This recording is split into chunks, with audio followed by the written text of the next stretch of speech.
Et salut à tous, ravi de vous retrouver ici dans cette toute nouvelle vidéo. Basile est à mes côtés, comment vas-tu mon cher Basile? Bah écoute, ça va super bien et toi? Bah écoute, plutôt pas mal, et aujourd'hui direction de la glace, et celle de Montréal et du Centre Bell. On va parler des Canadiens de Montréal. Avant bien sûr toute chose, on compte sur vous pour vous abonner à la chaîne, liker cette vidéo, ainsi que la partager, et n'hésitez pas non plus à nous laisser un petit commentaire, des petites questions, des réactions à propos du sujet abordé. On se fera un plaisir de vous lire. Aujourd'hui donc, on va poser nos valises à Montréal. On va prendre l'accent québécois pour parler des Canadiens qui font en début de saison NHL. Au moment où on tourne cette vidéo, ils sont premiers de leur division. Ils ont gagné 7 matchs sur 10. C'est une équipe qui a le vent en poupe. Ils avaient quand même déjà très bien fini la saison précédente. Ils avaient été en play-off. Et on sent que petit à petit, ce groupe de jeunes, il évolue vraiment de la meilleure des manières et on le voit sur ce début de saison. L'équipe emmenée par Martin Saint-Louis, elle comporte quand même dans ses rangs un Cole Caufield qui était à la lutte pour certainement peut-être sur le long terme le titre de meilleur buteur de la saison. Du côté des meilleurs défenseurs de la Ligue, on a Lane Hudson qui vient en plus de reprolonger, qui était rookie de l'année la saison dernière et qui risque clairement de nouveau d'être là cette fois-ci peut-être dans la lutte pour le défenseur de l'année. On a aussi Russ Demidov qui, après avoir déjà fait quelques beaux premiers matchs la saison dernière, se rend en lice cette saison pour le trophée Calder, le trophée de rookie de l'année. Il est vraiment intenable. Et puis, même un peu plus discret, on a du Nick Suzuki. Dans les cages, Montembeault, le numéro 1, réalise un début de saison un petit peu mitigé, mais c'est pas grave. On a Dobbs, la doublure, qui est quasi invincible. Et donc, du coup, est-ce que ce serait pas l'année de l'explosion pour Montréal? Voilà. Basile, on lance directement, on rentre directement en tout cas dans le vif du sujet. Ouais. Selon toi, est-ce que oui, Montréal va tout casser cette saison? Je me souviens de l'émission qu'on a fait de la saison passée où on se posait justement la même question. Est-ce que le Canadien de Montréal était sur les bonnes bases? Est-ce qu'il devait continuer sur les bases qu'ils étaient en train de fonder? Ou est-ce qu'il devait tout simplement un petit peu lâcher le projet Caufield, Nick Suzuki et tout ce qui s'ensuit? Je me souviens personnellement que j'avais dit trust the process, on fait confiance aux jeunes. De toute façon, t'as pas grand chose à perdre. T'as certes une très grosse fanbase, avec quand même de grandes attentes, puisque ça fait longtemps qu'il n'y a plus de titres du côté du Canadien de Montréal. Donc voilà, moi j'étais vraiment de cet avis de on attend, on va pas non plus limoger le coach pour dire de limoger parce que ça fonctionne pas. Et on voit qu'on s'est fait confiance et ça fait plaisir. On l'a vu tout au long de la saison. C'est même si je pense on n'est pas forcément moi je suis plus pour le Avalanche, toi t'es peut-être plus pour les Leafs. Ça fait plaisir à voir que cette équipe du Canadien de Montréal réussit et ressort un petit peu la tête de l'eau. On a pu, comme tu l'as très bien dit, la saison passée, compter sur une fin de saison époustouflante où je me souviens que pareil, on s'était retrouvé dans une émission à calculer le nombre de matchs qu'ils devaient encore gagner sur X nombre de matchs qu'il leur restait et on avait dit que ça allait être très compliqué puisque ils affrontaient, il me semble, 2 ou 3 fois les Panthers de Florida et ça avait été gagné 2 matchs sur 3, il me semble. Donc il y a quand même eu des grosses prestations et comme tu l'as très bien dit, une arrivée de Demidov en fin de saison qui a fait secouer et trembler la terre du hockey sur glace avec une première prestation où il marque et il met un assist, je pense, dès son premier match. Donc oui, il y avait tout pour plaire et tout pour réussir sur la saison cette saison-ci. Et en plus de ça, tu reprends les mêmes et tu recommences. Nick Suzuki est toujours là, Cole Caufield est toujours là, Lane Hudson est toujours là. Et Demidov, c'était un peu... Enfin, on se dit, OK, on va avoir une saison complète de Demidov. Je pense que il y a tous les atouts qui sont là, comme on a pu le voir sur ce début de saison. Demidov, Lane Hudson, ils sont là, ils sont vraiment présents. En plus, Lane Hudson, il a, on va dire, sécurisé le bag puisque il a signé une prolongation de contrat. Cole Caufield, on le voit, il a vraiment repris confiance. Il y a de temps en temps où on pouvait vraiment se poser des questions sur son statut et son rôle au sein de l'effectif. Et on voit qu'en ce début de saison, il répond bien présent. Il y a de temps en temps où on se disait pourquoi peut-être pas effectivement trader un Cole Caufield tant qu'il avait de la valeur sur le marché peut-être plus faire confiance à Nick Suzuki. On voit qu'au final, Cole Caulfield, ça fonctionne très bien. Donc ouais, franchement, il y a vraiment de quoi faire peur, et il y a peut-être tout doucement ce petit sentiment de les petits du Canadien de Montréal, les petits jeunes, etc. Ouais. On commence tout doucement à se dire ouais, il y a Demidov qui est capable de dribbler la terre entière et de pouvoir repasser entre tout le monde. Il y a Cole Caulfield qui, en renard des surfaces, peut, sur une passe fulgurante de Demidov, venir te tromper le gardien. Et tu as Lane Hudson qui, un petit peu à l'image de Demidov, est capable de, sur la ligne bleue, rendre fou tous les attaquants. Donc c'est clair qu'il y a vraiment de belles armes du côté du Canadien de Montréal. Et en tout cas, sur ce début de saison, on peut vraiment croire sur une saison très solide de la part de ces petits jeunes. C'est sûr que tous les signaux sont au vert. On n'a même pas encore parlé de Slavkovski, ancien numéro 1 de la draft, qui petit à petit s'installe lui aussi dans cette rotation. Ce qui est cool en plus du côté de Montréal, c'est que on le voit, c'est qu'il y a quasiment 2 lignes finalement avec que du talent à tous les postes, avec des profils un petit peu différents. Du niveau du côté des goalies, avec Montembeault et Dobbs, tu as un duo vraiment là aussi quand même solide. Montembeault, je suis persuadé qu'il va retrouver un petit peu ses standards de la saison dernière. Ça reste un goalie qui peut lui aussi montrer de belles choses. Donc cette équipe, elle est effectivement très complète. Et puis avec Martin Saint-Louis, tu as quand même un entraîneur qui a lui aussi un beau vécu en tant que joueur. Donc il y a effectivement, je pense, tout qui est réuni pour peut-être réellement exploser cette saison. Moi, j'avoue que je suis effectivement déjà un peu impressionné par Demidov. Il est vraiment incroyable, ce joueur. On sent que c'est un joueur qui peut effectivement faire des différences à n'importe quel moment, qui a déjà en plus une certaine maturité dans son jeu, parce que même s'il a ses qualités de vitesse et de technicité, par moment, il est capable d'attendre le bon moment pour donner la passe qu'il faut pour que le coéquipier marque. C'est pas que une tête brûlée, loin de là. Cole Caulfield, lui aussi, ça fait plusieurs saisons maintenant que avec les blessures qu'il épargne, il monte en puissance. On est sur un buteur quand même somme toute assez incroyable, un joueur qui est clutch en plus, parce que ça soit pour marquer, pour aller chercher la prolongation ou alors marquer en overtime.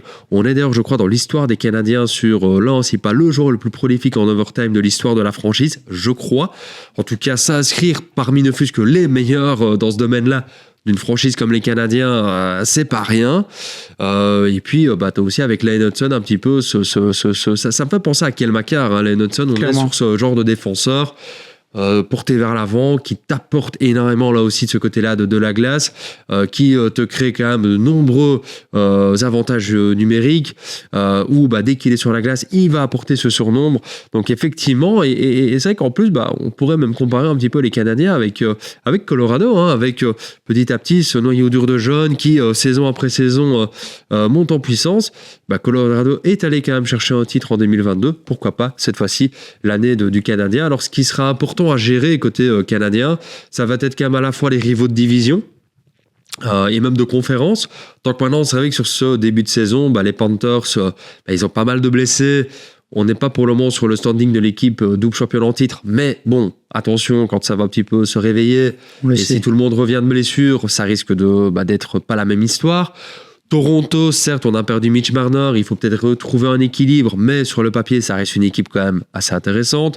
J'ai envie de dire quand même Tampa Bay, attention quand même, il y a quand même toujours du Kucherov et du Vasilevski, notamment dans cette équipe. Et puis on le voit sur le début de saison, les vieux briscards de Pittsburgh n'ont pas dit leur dernier mot avec Crosby-Malkin. Ovechkin, est quand même toujours dans les parages. On sait, la conférence Est en NHL, elle est quand même très solide. Attention. Et puis, si même les résultats continuent d'aller, imaginons que l'équipe caracole en tête ou s'avance comme étant favorite avant d'arriver en play-off, si on voit déjà très loin dans la science-fiction, on sait que la pression du Centre Bell, la pression en approche de play-off, elle est différente à Montréal que dans d'autres franchises NHL. Sans faire offense même aux Panthers, la pression qu'il y a en Floride versus celle qu'il y a dans quasiment toute une province canadienne, terre de hockey, elle n'est pas la même.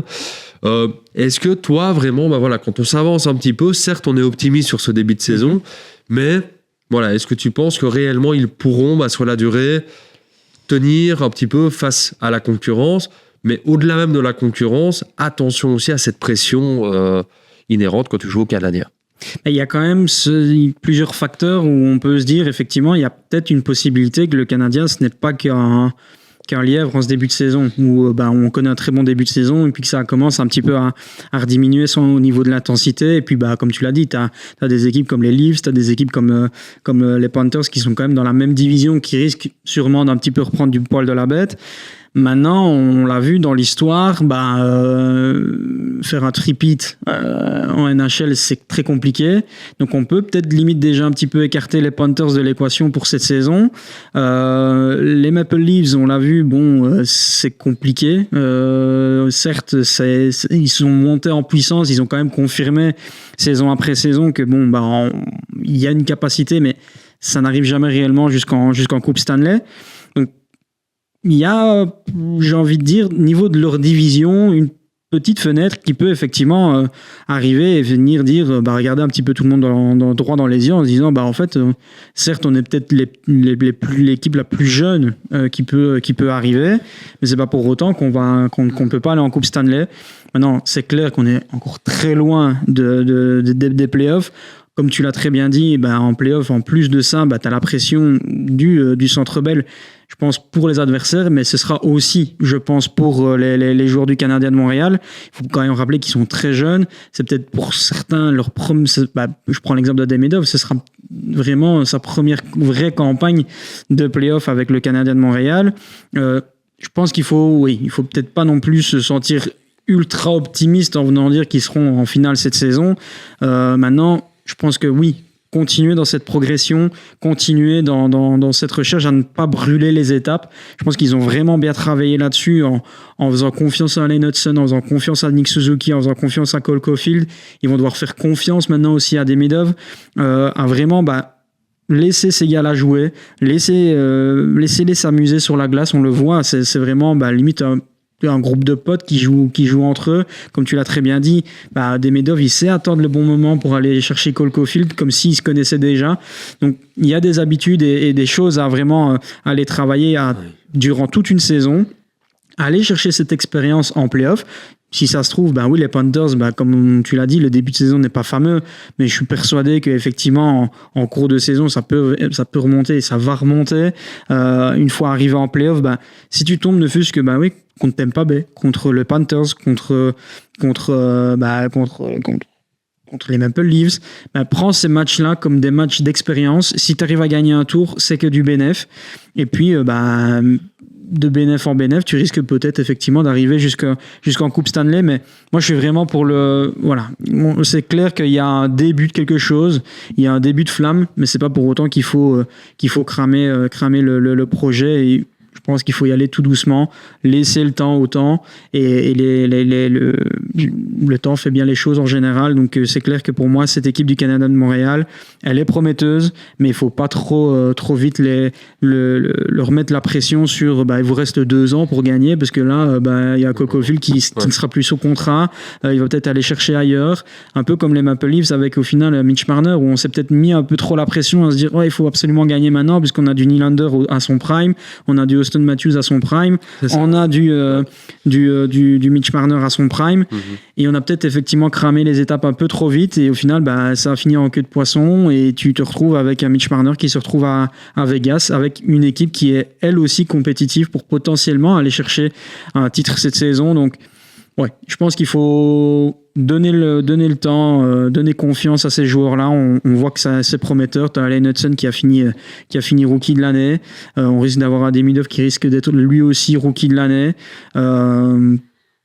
Pour moi, je ne veux pas trop les brusquer. C'est vrai qu'on parlait d'année de l'explosion. Ça peut être à la fois l'année où les résultats, effectivement,